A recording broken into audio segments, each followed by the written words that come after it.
इस चैनल को सब्सक्राइब करें और घंटा दबाना ना भूलें। जीवन तेरे लिए यीशु लाया है, तेरे लिए भरपूर जीवन तेरे लिए, भरपूर जीवन तेरे लिए।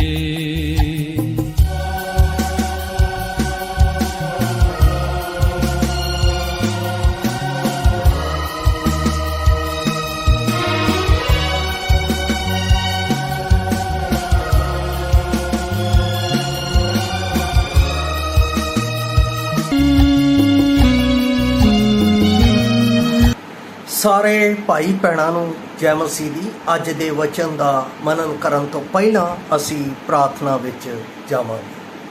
ਦਿਆਲੂ, ਕਿਰਪਾਲੂ, ਮਿਹਰਬਾਨ, ਪ੍ਰੇਮੀ ਪਰਮੇਸ਼ਰ, ਅਸੀਂ ਆਪ ਦਾ ਧੰਨਵਾਦ, ਆਪ ਦੀ ਮਹਿਮਾ, ਆਪ ਦੀ ਵਡਿਆਈ ਕਰਦੇ ਹਾਂ। ਤੁਸੀਂ ਰਾਜਿਆਂ ਦੇ ਰਾਜਾ, ਪ੍ਰਭੂਆਂ ਦੇ ਪ੍ਰਭੂ, ਸਰਵ ਸ਼ਕਤੀਮਾਨ, ਸਰਵ ਵਿਆਪੀ, ਸਰਵਗਿਆ ਪਰਮੇਸ਼ਰ ਹੋ। ਹਰ ਦਿਨ ਆਪਣੇ ਨਾਮ ਦੀ ਚਰਚਾ ਸਾਡੇ ਵਿੱਚ ਕਰਕੇ ਔਰ ਆਪਣੇ ਵਚਨ ਦੇ ਭੇਤਾਂ ਨੂੰ ਸਾਡੇ ਵਿੱਚ ਪ੍ਰਗਟ ਕਰਕੇ ਸਾਨੂੰ ਆਪ ਦੇ ਉਸ ਸਵਰਗੀ ਰਾਜ ਵੱਲ, ਜਿਹੜਾ ਅਨੰਤ ਹੈ, ਜਿਹੜਾ ਕਦੇ ਸਮਾਪਤ ਹੋਣ ਵਾਲਾ ਨਹੀਂ, ਉੱਧਰ ਸਾਨੂੰ ਲੈ ਕੇ ਚੱਲਦੇ ਹੋ ਅਤੇ ਆਪ ਦਾ ਪ੍ਰੇਮ ਔਰ ਆਪ ਦੀ ਭਲਾਈ ਸਾਡੇ ਵਿੱਚ ਅਸੀਮਤਾ ਨਾਲ ਪ੍ਰਗਟ ਕਰਦੇ ਹੋ ਕਿ ਅਸੀਂ ਤੇਰੇ ਜਿਹੇ ਪਰਮੇਸ਼ਰ ਨੂੰ ਪ੍ਰੇਮ ਕਰਦੇ ਹੋਏ ਤੇਰੇ ਵਿੱਚ ਪਾਏ ਜਾਈਏ। ਅੱਜ ਦੇ ਵਚਨ ਨੂੰ ਸੁਣਨ ਵਾਲੇ ਅਤੇ ਬੋਲਣ ਵਾਲੇ ਨੂੰ ਆਪ ਦੇ ਹੱਥਾਂ ਵਿੱਚ ਸੌਂਪਦੇ ਹੋਏ ਔਰ ਇਸ ਵਿੱਚ ਆਪ ਦੀ ਆਸ਼ੀਸ਼ ਚਾਹੁੰਦੇ ਹੋਏ ਇਹ ਬੇਨਤੀ ਮੁਕਤੀ ਦਾਤੇ ਪ੍ਰਭੂ ਯਿਸੂ ਮਸੀਹ ਦੇ ਪਵਿੱਤਰ ਤੇ ਸਮਰਥੀ ਨਾਮ ਵਿੱਚ ਮੰਗਦਾ। ਆਮੇਨ। ਪਿਆਰੇ ਅਜ਼ੀਜ਼, ਅੱਜ ਦਾ ਜੋ ਮੈਂ ਵਚਨ ਦਾ ਹਿੱਸਾ ਲਿਆ ਹੈ ਉਹ ਲਿਆ ਹੈ ਕਲੋਸੀਆਂ ਦੀ ਪੁਸਤਕ 2 ਅਧਿਆਏ ਉਸ ਦੀ 10 ਆਇਤ ਵਿੱਚੋਂ। ਇੱਥੇ ਲਿਖਿਆ ਹੈ, ਅਤੇ ਤੁਸੀਂ ਉਹਦੇ ਵਿੱਚ ਸੰਪੂਰਨ ਹੋ ਗਏ ਹੋ, ਜਿਹੜਾ ਸਾਰੀ ਹਕੂਮਤ ਅਤੇ ਇਖਤਿਆਰ ਦਾ ਸਿਰ ਹੈ। ਇੱਥੇ ਜੋ ਮੇਰੇ ਕੋਲ ਵਿਸ਼ਾ ਆਇਆ ਹੈ ਉਹ ਹੈ ਵਿਸ਼ਵਾਸੀ ਮਸੀਹ ਵਿੱਚ ਸੰਪੂਰਨ ਹਨ। ਵਿਸ਼ਵਾਸੀ ਮਸੀਹ ਵਿੱਚ ਸੰਪੂਰਨ ਹਨ। ਬਹੁਤ ਵੱਡੀ ਗੱਲ ਹੈ ਔਰ ਇਸ ਨੂੰ ਸਮਝਣਾ ਜ਼ਰੂਰੀ ਹੈ। ਇਸ ਗੱਲ ਨੂੰ ਅਗਰ ਸਮਝਣਾ ਹੈ ਤਾਂ ਸਾਨੂੰ ਇਸ ਦੀ 3 ਅਤੇ 4 ਆਇਤ ਦੇ ਵਿੱਚ ਧਿਆਨ ਦੇਣਾ ਪਏਗਾ, ਜਿੱਥੇ ਲਿਖਿਆ ਹੈ, ਜਿਹਦੇ ਵਿੱਚ ਬੁੱਧ ਅਤੇ ਗਿਆਨ ਦੇ ਸਾਰੇ ਖਜ਼ਾਨੇ ਗੁਪਤ ਹਨ। ਮੈਂ ਆਖਦਾ ਹਾਂ, ਕਿਤੇ ਭੋਟਣੀਆਂ ਗੱਲਾਂ ਨਾਲ ਕੋਈ ਤੁਹਾਨੂੰ ਪੁਚਲਾ ਨਾ ਲਵੇ। ਪੌਲਸ ਰਸੂਲ ਸੰਪੂਰਨਤਾ ਦੀ ਗੱਲ ਜਦੋਂ ਸਾਡੇ ਵਿੱਚ ਕਰਦਾ ਹੈ ਤਾਂ ਉਸ ਸੰਪੂਰਨਤਾ ਦੀ ਗੱਲ ਮਸੀਹ ਯਿਸੂ ਵਿੱਚ ਸੰਪੂਰਨ ਹੁੰਦੀ ਹੈ ਇੱਕ ਵਿਸ਼ਵਾਸੀ ਦੇ ਜੀਵਨ ਦੇ ਵਿੱਚ। ਇਹ ਸੰਪੂਰਨਤਾ ਸਾਡੇ ਵਿੱਚ ਆਉਂਦੀ ਕਦੋਂ ਹੈ? ਇਹ ਸੰਪੂਰਨਤਾ ਸਾਡੇ ਵਿੱਚ ਵਾਸ ਕਦੋਂ ਕਰਦੀ ਹੈ? ਜਦੋਂ ਅਸੀਂ ਉਸ ਵਿੱਚ ਹੁੰਦੇ ਹਾਂ। ਹੁਣ ਮੈਂ ਆਪ ਨੂੰ ਇੱਕ ਉਦਾਹਰਣ ਦਿੰਦਾ ਹਾਂ। ਇੱਕ ਬੱਚਾ ਆਪਣੇ ਜੀਵਨ ਦੇ ਵਿੱਚ ਕਦੋਂ ਸਾਰੀ ਵਿਰਾਸਤ ਦਾ ਅਧਿਕਾਰੀ ਹੁੰਦਾ ਹੈ? ਉਹ ਉਦੋਂ ਉਸ ਸਾਰੀ ਵਿਰਾਸਤ ਦਾ ਅਧਿਕਾਰੀ ਹੁੰਦਾ ਹੈ ਜਦੋਂ ਉਹ ਆਪਣੇ ਮਾਤਾ ਪਿਤਾ ਦੇ ਅਧੀਨ ਰਹਿ ਕੇ ਆਪਣੇ ਜੀਵਨ ਨੂੰ ਬਤੀਤ ਕਰਦਾ ਹੈ। ਤਾਂ ਉਹ ਸਾਰੀ ਸੰਪੂਰਨਤਾ ਦਾ, ਸਾਰੀ ਵਿਰਾਸਤ ਦਾ ਅਧਿਕਾਰੀ ਹੋ ਜਾਂਦਾ ਹੈ। ਹੁਣ ਪਰਮੇਸ਼ਰ ਜਿਸ ਨੇ ਪਹਿਲੇ ਆਦਮ ਨੂੰ ਸਰਵੋੱਚ ਸ੍ਰਿਸ਼ਟੀ ਦੇ ਉੱਤੇ ਅਧਿਕਾਰ ਦਿੱਤਾ ਸੀ, ਜਦੋਂ ਅਸੀਂ ਉਤਪਤੀ ਪੁਸਤਕ ਉਸ ਦਾ 1 ਅਧਿਆਏ ਉਸ ਦੀ 27 ਅਤੇ 28 ਆਇਤ ਪੜ੍ਹਦੇ ਹਾਂ ਤਾਂ ਉਸ ਵਿੱਚ ਲਿਖਿਆ ਹੈ, ਪਰਮੇਸ਼ਰ ਨੇ ਸਰਵੋੱਚ ਸ੍ਰਿਸ਼ਟੀ ਦਾ ਸਾਰਾ ਅਧਿਕਾਰ ਮਨੁੱਖ ਨੂੰ ਦੇ ਦਿੱਤਾ। ਉਹ ਉਸ ਦੇ ਉੱਤੇ ਟਿਕਿਆ ਨਾ ਰਿਹਾ। ਕਿਉਂ ਨਾ ਟਿਕਿਆ ਰਿਹਾ? ਕਿਉਂਕਿ ਉਸਨੇ ਪਰਮੇਸ਼ਰ ਦੇ ਵਚਨ ਦੀ ਉਲੰਘਣਾ ਕੀਤੀ ਅਤੇ ਉਹ ਪਰਮੇਸ਼ਰ ਦੀ ਉਸ ਸੰਪੂਰਨਤਾ ਦੇ ਅਧਿਕਾਰ ਤੋਂ ਵੰਚਿਤ ਹੋ ਗਿਆ। ਪਿਆਰੋ, ਜਦੋਂ ਪਹਿਲਾ ਆਦਮ ਪਾਪ ਦੇ ਕਾਰਨ परमेश्वर की संपूर्णता ही तो वंचित हो गया तो असी भी वंचित हो गए। इस करके बाणी दे विच जदों असी रोमिया की पुस्तक 5 अध्याय उसकी 12 आयत पढ़ते हाँ तो उत्थे लिखिया, एक मनुख तो पाप जगत विच आया और पाप दे नाल मौत आई अते मौत सबना मनुखा विच फैल गई अते इस मौत ने सबना मनुखा विच अज ताई राज कीता है और कर रही है। पर हुण असी धन्नवाद करते हैं साडे परमेश्वर पुत्र प्रभु यसू मसीह दा, जिहड़ा पहलोठा होया और जिसने सब चीज़ां दा साडे जीवन दे विच अधिकारता दे नाल गल कीती है। मैं आप दे लई पढ़ रहा हाँ। हुण इत्थे लिखिया है, पर हुण मसीह तां मुर्दियां विचों जी उठिया है, सुत्ते होयां दा पहला फल है।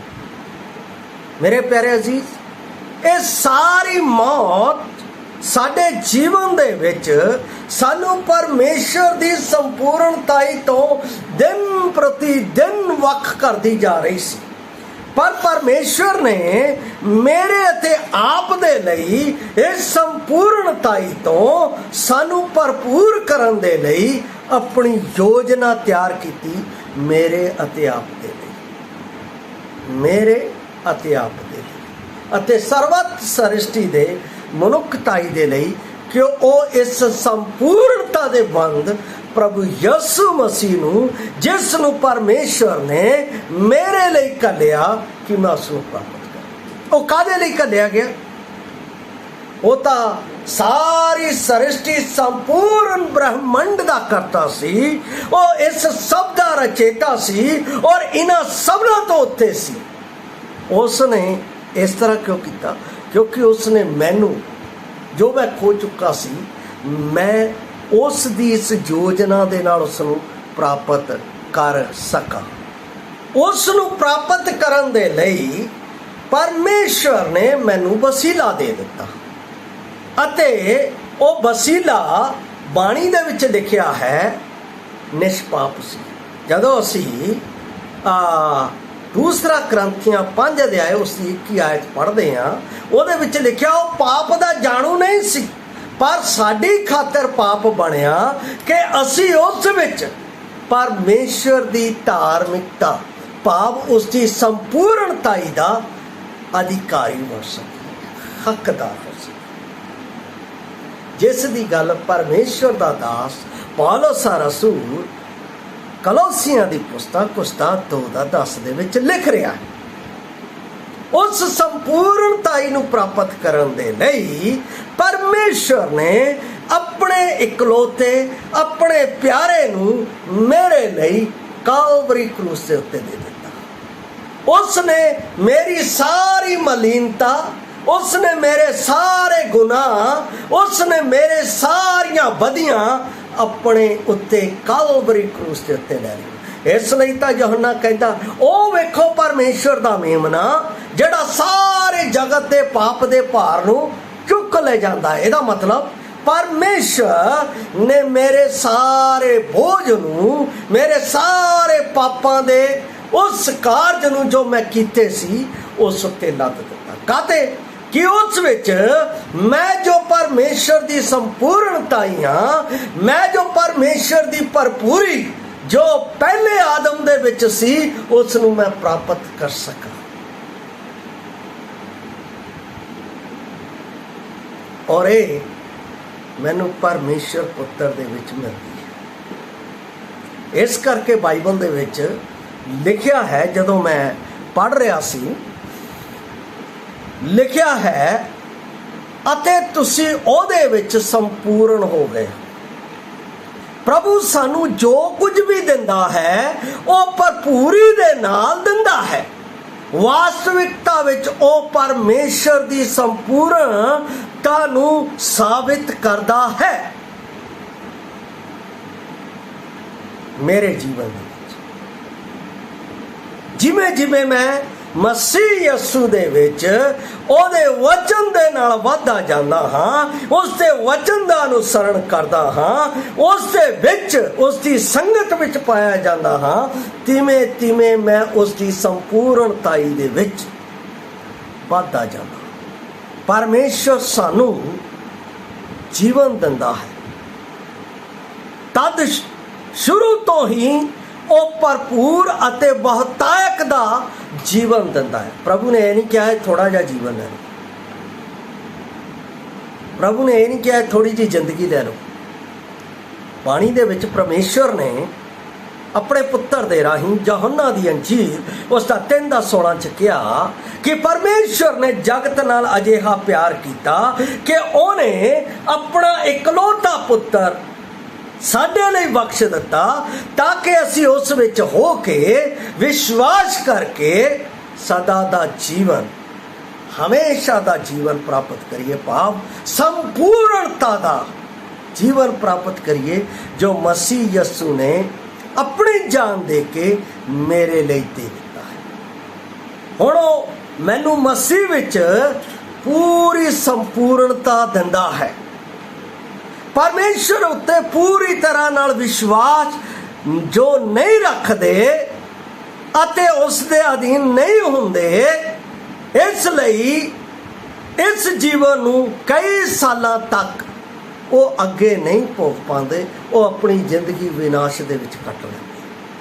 ਪਰ ਪ੍ਰੇਮੀ ਪਰਮੇਸ਼ਰ ਸਾਨੂੰ ਸੰਪੂਰਨ ਜੀਵਨ ਦਿੰਦਾ ਹੈ ਅਤੇ ਸੰਪੂਰਨ ਜੀਵਨ ਮੇਰੇ ਲਈ ਕਹਿੰਦਾ ਹੈ ਕਿ ਮੈਂ ਉਸ ਦੇ ਇਸ ਜੀਵਨ ਨੂੰ ਉਸ ਦੇ ਸਵਰਗ ਧਾਮ ਤੱਕ ਪ੍ਰਾਪਤ ਕਰਾਂ, ਜਿਸ ਦਾ ਵਾਅਦਾ ਉਸ ਦੇ ਪੁੱਤਰ ਪ੍ਰਭੂ ਯਿਸੂ ਮਸੀਹ ਨੇ ਮੇਰੇ ਨਾਲ ਅਤੇ ਹਰ ਇੱਕ ਉਸ ਵਿਸ਼ਵਾਸ ਕਰਨ ਵਾਲੇ ਦੇ ਨਾਲ, ਜਿਨ੍ਹਾਂ ਨੇ ਉਸ ਦੇ ਉੱਤੇ ਤੌਬਾ ਕਰਕੇ ਆਪਣੇ ਜੀਵਨ ਨੂੰ ਸਮਰਪਿਤ ਕੀਤਾ ਹੈ। ਯਹੋਨਾ 14:1-3, ਜਿੱਥੇ ਮੈਂ ਹਾਂ ਉੱਥੇ ਤੁਸੀਂ ਵੀ।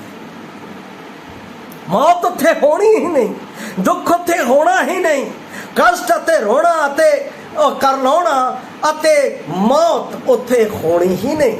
ਉਹ ਸੰਪੂਰਨਤਾ ਦਾ ਜੀਵਨ ਹੈ।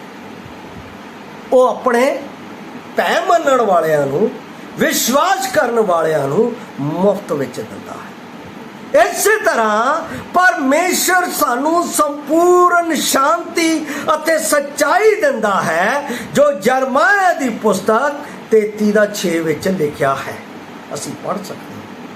ਪਰਮੇਸ਼ਰ ਸਾਨੂੰ ਅਧੀਨ ਹੋਣਾ, ਮਿੱਥੇ ਅਤੇ ਛੋਟੀਆਂ-ਛੋਟੀਆਂ ਗੱਲਾਂ ਵਿੱਚ ਉਸ ਦੀ ਇੱਛਾ ਪੂਰੀ ਕਰਨਾ ਸਾਨੂੰ ਸਿਖਾਵੇ, ਤਾਂ ਪਰਮੇਸ਼ਰ ਦੀ ਸ਼ਾਂਤੀ ਸਾਡੇ ਮਨਾਂ ਵਿੱਚ ਵੱਧਦੀ ਜਾਏਗੀ ਅਤੇ ਸੰਪੂਰਨ ਅਸੀਂ ਹੁੰਦੇ ਜਾਵਾਂਗੇ। ਇਸ ਦੇ ਨਾਲ ਮੈਂ ਹੋਰ ਗੱਲ ਵੀ ਦੇਖਦਾ ਹਾਂ, ਵਿਸ਼ਵਾਸੀ ਵਿੱਚ ਸੰਪੂਰਨਤਾ ਦੋਵਾਂ ਸਥਿਤੀਆਂ ਵਿੱਚ ਮਸੀਹ ਦੀ ਸੰਪੂਰਨਤਾ ਧਾਰਮਿਕਤਾ ਦੁਆਰਾ ਅਤੇ ਆਤਮਿਕਤਾ ਅਤੇ ਪਰਿਪੱਕਵਤਾ ਸਵਰਗੀ ਸਰੋਤਾਂ ਦੀ ਪੂਰੀ ਸਮਰੱਥਾ ਮਸੀਹ ਯਸੂ ਵਿੱਚ ਸਾਡੇ ਜੀਵਨ ਦੇ ਵਿੱਚ ਕਰਦਾ ਹੈ।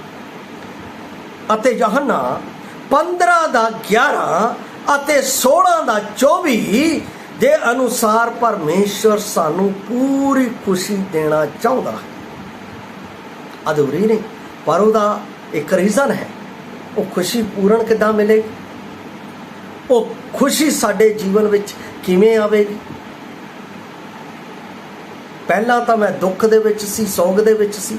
ਜਦੋਂ ਮੈਂ ਵਿਸ਼ਵਾਸ ਕਰਦਾ, ਪ੍ਰਭੂ ਯਿਸੂ ਮਸੀਹ ਜੀ, ਤੁਸੀਂ ਮੇਰੇ ਪਾਪਾਂ ਲਈ ਮਾਰੇ ਗਏ, ਗੱਡੇ ਗਏ ਅਤੇ ਤੀਸਰੇ ਦਿਨ ਜੀ ਉੱਠੇ।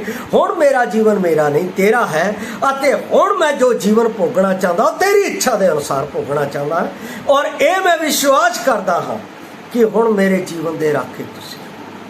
ਮੰਗਦਾ ਪ੍ਰਭੂ ਯਿਸੂ ਮਸੀਹ, ਪਰਮੇਸ਼ਰ ਦੀ ਖੁਸ਼ੀ ਤੁਹਾਡੇ ਜੀਵਨ ਵਿੱਚ ਆਏ। ਮੈਂ ਉਸ ਵਚਨ ਨੂੰ ਆਪ ਦੇ ਲਈ ਪੜ੍ਹਦਾ ਹਾਂ। ਯਹੋਨਾ ਦੀ ਅੰਜੀਲ ਜਦੋਂ 15:11 ਪੜ੍ਹਦੇ ਹਾਂ ਤਾਂ ਉਸ ਵਿੱਚ ਪਰਮੇਸ਼ਵਰ ਆਪਣੀ ਖੁਸ਼ੀ ਦਾ ਇਜ਼ਹਾਰ ਆਪਣੀ ਸੱਚਾਈ ਦੇ ਨਾਲ ਸਾਡੇ ਜੀਵਨ ਵਿੱਚ ਪ੍ਰਗਟ ਕਰਦਾ ਹੈ। ਇੱਥੇ ਲਿਖਿਆ ਹੈ, ਕਹਿੰਦਾ ਇਹ ਗੱਲਾਂ ਮੈਂ ਤੁਹਾਨੂੰ ਇਸ ਲਈ ਆਖੀਆਂ ਤਾਂ ਕਿ ਮੇਰੀ ਖੁਸ਼ੀ ਤੁਹਾਡੇ ਵਿੱਚ ਅਤੇ ਤੁਹਾਡੀ ਖੁਸ਼ੀ ਮੇਰੇ ਵਿੱਚ ਪੂਰੀ ਹੋ ਜਾਏ। ਇੱਕ ਵਾਰੀ ਫੇਰ ਪੜ੍ਹ ਰਹੇ ਹਾਂ। ਇਹ ਗੱਲਾਂ ਮੈਂ ਤੁਹਾਨੂੰ ਇਸ ਲਈ ਆਖੀਆਂ ਤਾਂ ਕਿ ਮੇਰੀ ਖੁਸ਼ੀ ਤੁਹਾਡੇ ਵਿੱਚ ਹੋਵੇ ਅਤੇ ਤੁਹਾਡੀ ਖੁਸ਼ੀ ਪੂਰੀ ਹੋ ਜਾਏ। ਸੰਪੂਰਨਤਾ ਮੇਰੇ ਭਾਈ ਅਤੇ ਭੈਣ ਪ੍ਰਭੂ ਯਿਸੂ ਮਸੀਹ ਦੇ ਵਿੱਚ ਮੇਰੇ ਅਤੇ ਆਪ ਦੇ ਲਈ ਦਿੱਤੀ ਗਈ।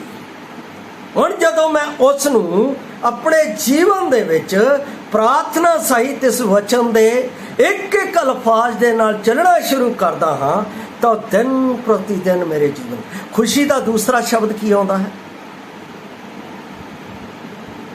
ਬਰਕਤ। ਜਦੋਂ ਬਰਕਤ ਮਿਲਦੀ ਹੈ ਤਾਂ ਅਸੀਂ ਨਿਰਾਸ਼ ਹੁੰਦੇ। ਜਦੋਂ ਬਰਕਤ ਸਾਡੇ ਜੀਵਨ 'ਚ ਆਉਂਦੀ ਅਸੀਂ ਗੁੱਸੇ ਹੁੰਦੇ।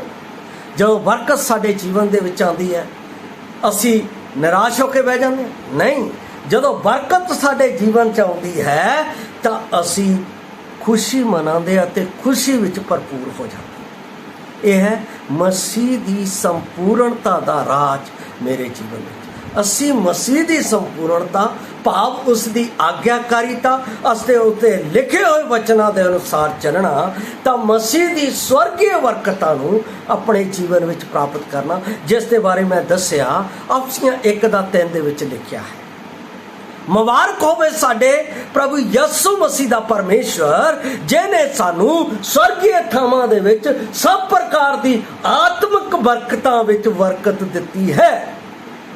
ਕੋਈ ਵੀ ਬਰਕਤ ਲੋ, ਇਹਦਾ ਮਤਲਬ ਉਹਨੇ ਭਰਪੂਰੀ ਦੇ ਦਿੱਤੀ ਹੈ। ਹੁਣ ਇਹ ਭਰਪੂਰੀ ਮੇਰੇ ਜੀਵਨ 'ਚ ਆਵੇਗੀ ਕਿੱਦਾਂ? ਜਦੋਂ ਦਿਨ ਪ੍ਰਤੀ ਦਿਨ ਮੈਂ ਇਸ ਵਚਨ ਦੇ ਨਾਲ ਚੱਲਾਂਗਾ, ਇਸ ਵਚਨ ਦਾ ਅਨੁਸਰਣ ਕਰਾਂਗਾ, ਇਸ ਵਚਨ ਦੇ ਭੈ ਦੇ ਵਿੱਚ ਰਹਾਂਗਾ, ਇਸ ਵਚਨ ਦੇ ਨਾਲ ਮੇਲ ਕਰਾਂਗਾ, ਇਸ ਵਚਨ ਦੇ ਨਾਲ ਪਿਆਰ ਕਰਾਂਗਾ, ਇਸ ਵਚਨ ਦੀ ਸੱਚਾਈ ਨੂੰ ਆਪਣੇ ਵਿੱਚ ਰੱਖਾਂਗਾ, ਇਸ ਵਚਨ ਦੀ ਪਵਿੱਤਰਤਾ ਦੇ ਵਿੱਚ ਬਣਿਆ ਰਹਾਂਗਾ।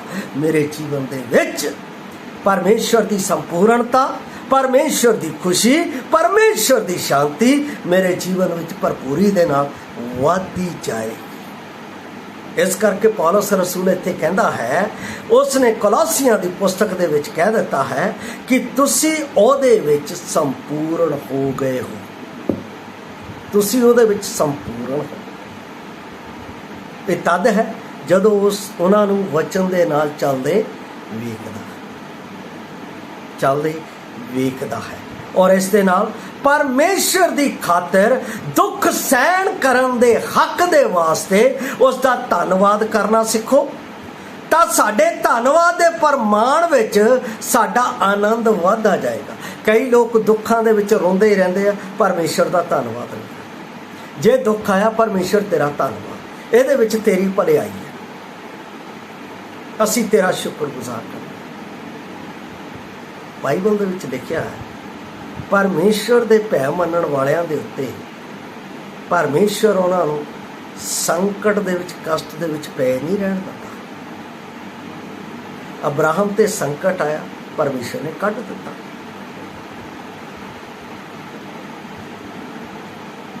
ਮੂਸਾ ਦੇ ਉੱਤੇ ਕਸ਼ਟ ਆਇਆ, ਉਸ ਨੂੰ ਵੀ ਕੱਢ ਦਿੱਤਾ।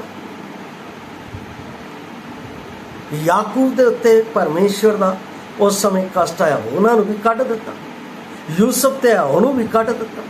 ਦਾਨੀਅਲ ਤੇ ਆਇਆ, ਦਾਨੀਅਲ ਨੂੰ ਵੀ ਕੱਢ ਦਿੱਤਾ।